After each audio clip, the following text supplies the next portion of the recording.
As it turns out, everybody wants happiness, but exactly what is happiness? How do we obtain it? And what are the things that we can do, the practical things in life that we can do to improve ourselves and obtain some high level of happiness? And that's what we're going to talk about today. This is something that everybody who wants to be happier should know about, and that apparently is everyone. I am here with Drew. I am lucky enough to be partnering with him in this podcast. So, why don't you tell us, Drew, what happiness is? Hi, John. It's possible to be happy, that's for sure, but it really comes from accomplishing something in life. You're never happy doing nothing hardly, unless you need a nap, and then that's what you're accomplishing. Happiness is this commodity that seems to be very popular and in scarce supply. We have this illusion that you can be happy without knowing what you're doing. uh, if you want to be happy, you got to find out what you're doing. And the flaw in many people is they don't understand themselves. They don't know how the mind works. They don't know what the priorities are. They can't always tell the important from the unimportant. They sometimes feel confused, overwhelmed. It's as if there was a shut-off valve on their happiness, and the shutoff valve is stuck. So, how do you open that up and let the happiness begin? Well, it's a self revelation that starts the process. And so we have multiple ways of describing how to accomplish something that will make you happy. But it all begins with some basic ability that you already have, like learning, for example. If you're listening to this podcast, you're willing to learn and you're willing to look and you're willing to find out. And I suppose if that is a barrier, you're not willing, you're not reaching to discover how to be more happy, there's not going to be much happiness increase in your life. So you got to have that first step, which is the willingness to learn. Yeah, it's funny.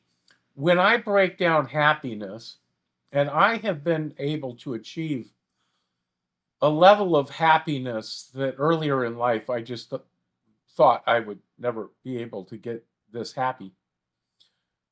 And really, it is achieving things. I mean, it isn't this achievement, it is winning, right? It is very hard to be happy when you're losing. And in this culture, we end up with the idea that we have a happy pill and you can take the pill, you're depressed, right? And you can take the pill and you're going to be happier.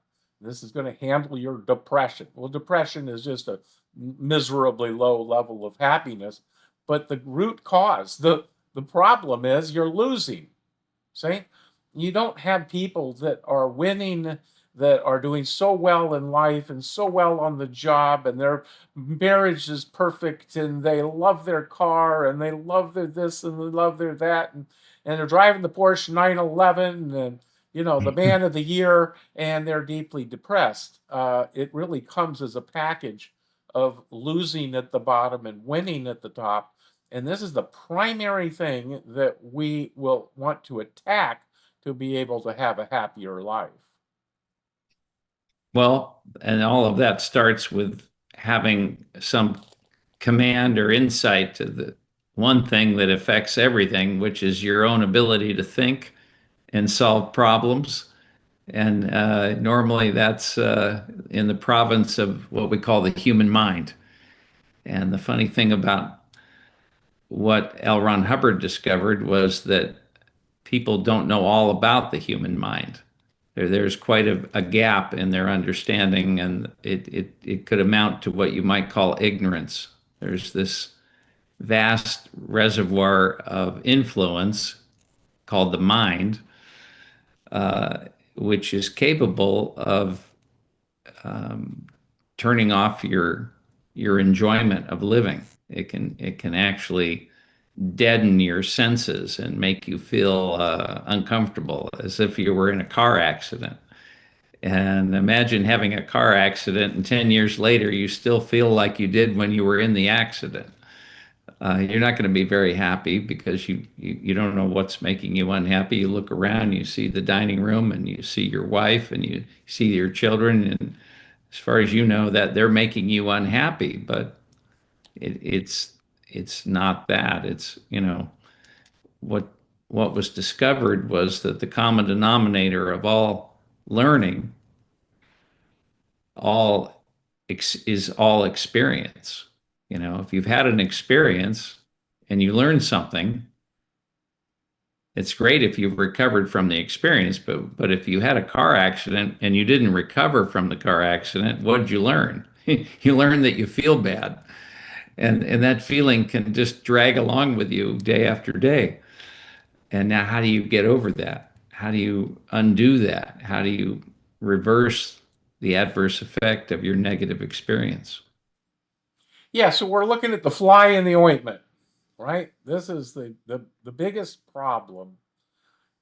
We have two minds going on, really, and this was a great discovery. It is not a theory. It is not a question. This is fact. It is proven out by thousands and tens, hundreds of thousands, millions of cases at this point in time have been able to look at and resolve the problems of this sort of second mind. So we have the analytical mind. This is you. Okay? When you're aware and you're looking at it and you're able to think it through, and the rational reasoning that you are able to bring to things, and then the this other, which really had no reasoning in it, but it is taking every worst moment of your life and carrying it along with you, and throwing these not memories, but sort of mental pictures of those horrible, horrible times up, and it keeps you. It's like we're trying to accomplish winning while we're running a race with lead boots on.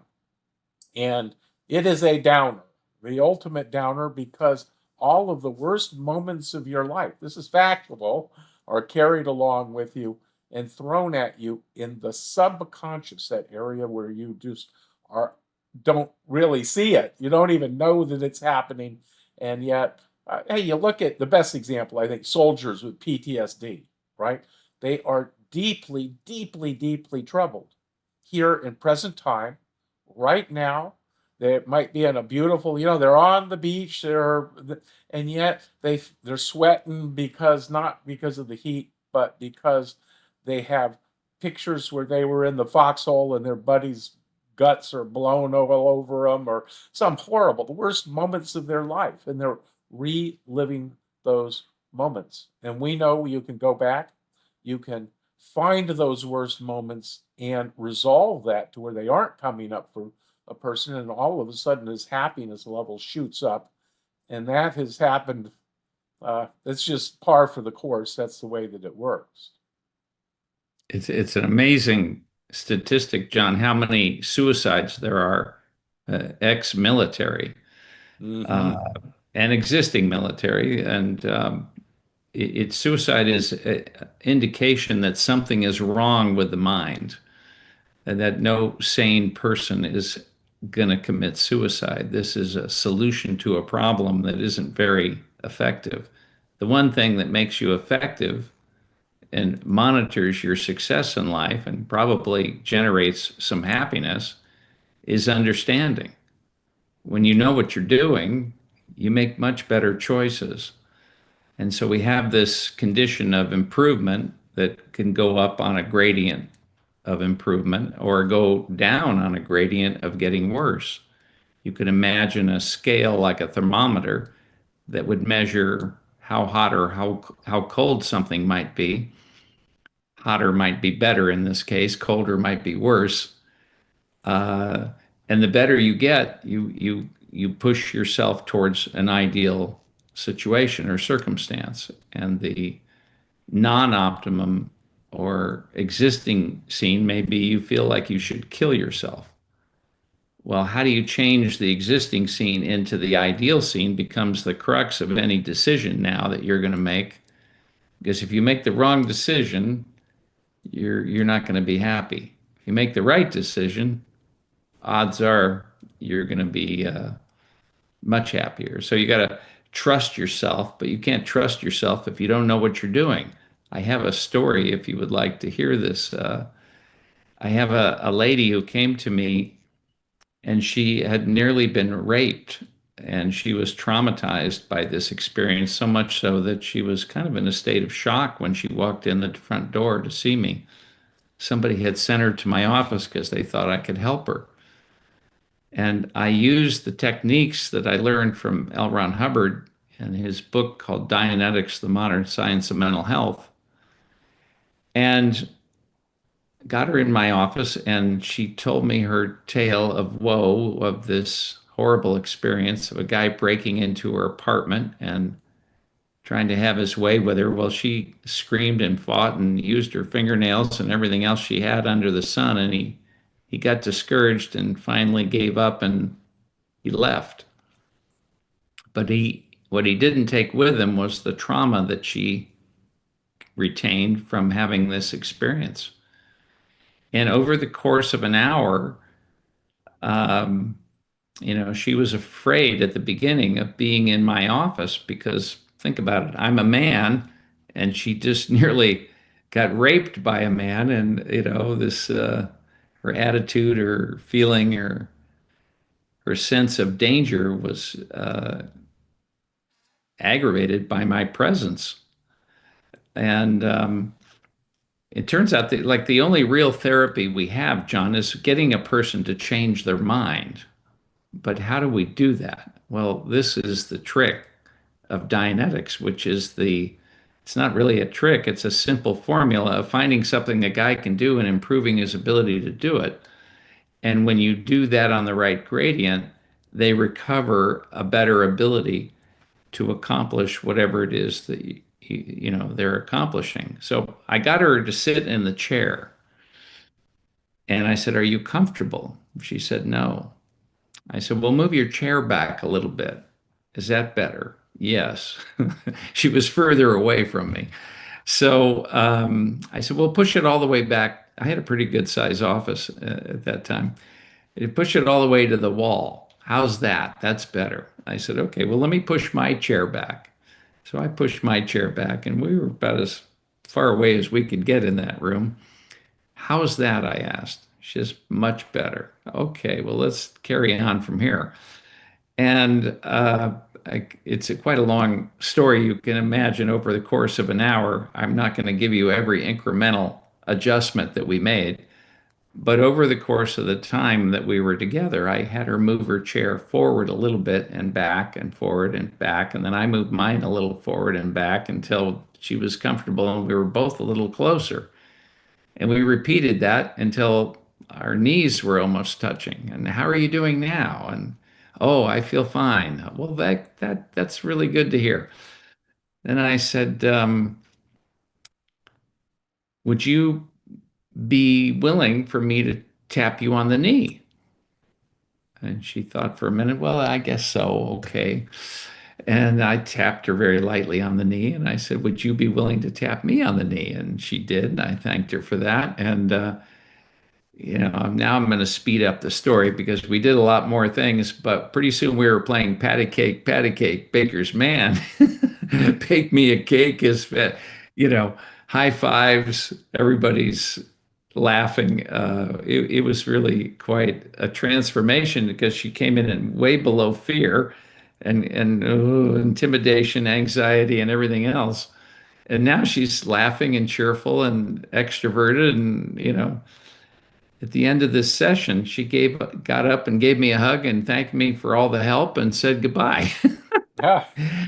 What a story, John. I'm telling you, if you want to be happy, just make somebody else happy. That'd be my best advice because that was a good day in my career.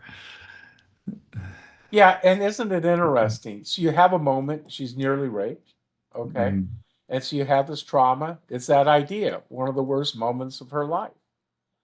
And So she carries it with her into the future. And that Mm. is the flaw of us as human beings, is that we carry our worst moments and it drags us down and drags us down. So you got the person who's committing suicide.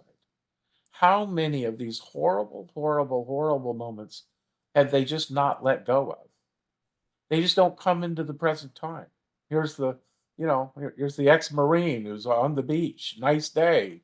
You know, birds flying by, the waves, how beautiful is that in present time? But some part of him, a large part of him, is not in present time if he has this kind of trauma. And therein lies this idea: how do we overcome this to be able um, to come up to higher and higher levels of happiness? So we have Dianetics as a therapy, or simple things like what you're describing, which isn't really Dianetics. Let me give you an idea of Dianetics. Dianetics will find the moments that that person is stuck in. And the first thing to know about these moments that they're stuck in is they're unaware on this analytical level. They're just unaware of these times. And they don't really know and understand that they're stuck in it. And they don't, it's a method first to find that moment and then to bring that moment into a memory. And then you go over and over that moment. We'll say something like, go to the beginning of the incident and tell me when you're there.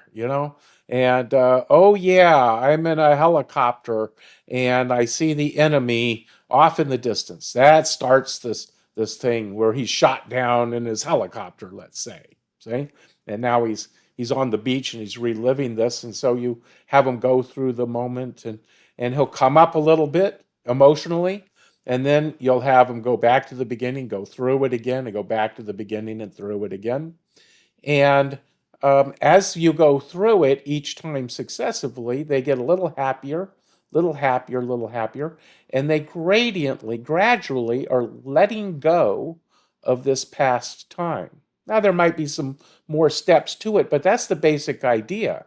How do we get them to let go and release this stuck moment that's sitting there in present time that he's completely unaware of? This is the subconscious mind below his awareness level. And it's a little miracle that this is what happens. We know that this is what happens, and another miracle that we are able to address that successfully and be able to restore to that individual.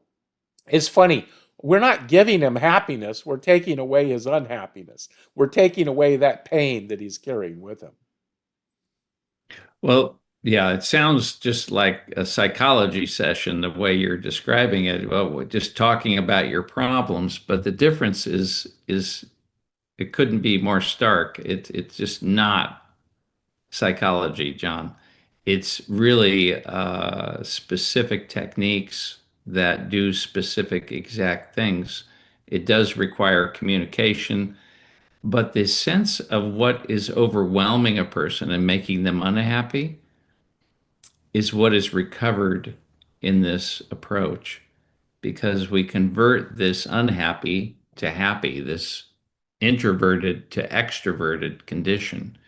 We want the person 99% extroverted. And when you lose your self confidence and you lose your sense of well being and you have a sense of, I feel like I'm in a car accident, you're kind of wearing the past experience as if it were a jacket, right?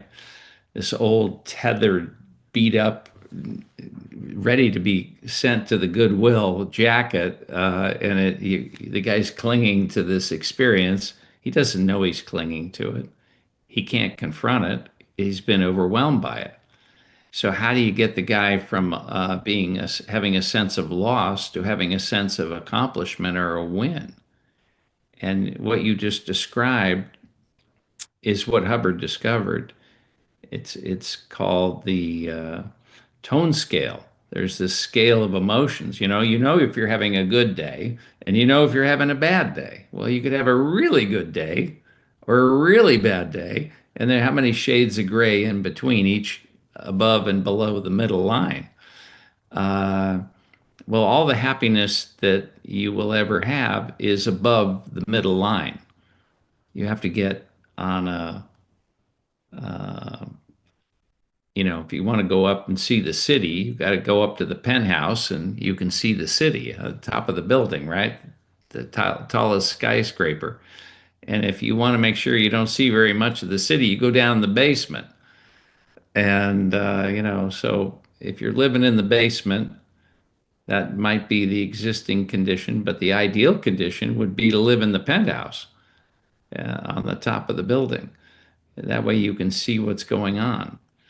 And this approach really merely totally exclusively works on the ability to get the person to look. And when he looks, he finds out what's there and he recovers because it's this lack of looking, lack of awareness, lack of communication that underlies just about any problem a person would have that makes them unhappy. Yeah, exactly. Let me tell you a story, my friend Ron, and he had lost his finger as a child, and they had to sew it back on, and he kind of had a crippled finger for his whole life, and he had some, this is one of his worst moments, right? And the practitioner doing Dianetics had taken him, and so he would go through this, and he'd see a certain amount of this episode in his life. And then he would go back to it and go through it again. And interestingly, every time you go through it, you remember more of it. And it's more clear, and you remember it more clearly. And then you go through it a third time, and hey, it might be 10 times, 12 times. It might be you just keep on running through it.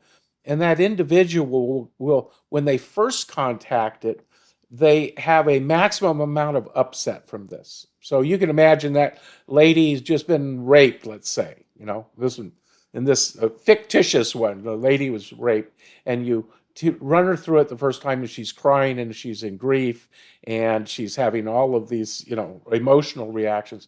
Second time you run her through it, now she's in fear, and she's talking about the fear she had. The third time she's in anger, and then you go up, and at one point in time, she'll become bored with it. And you're not done. You keep on running it. And by the end, she will be generally in some enthusiasm. See? And it was this scale that Ron Hubbard was able to discover exactly this way.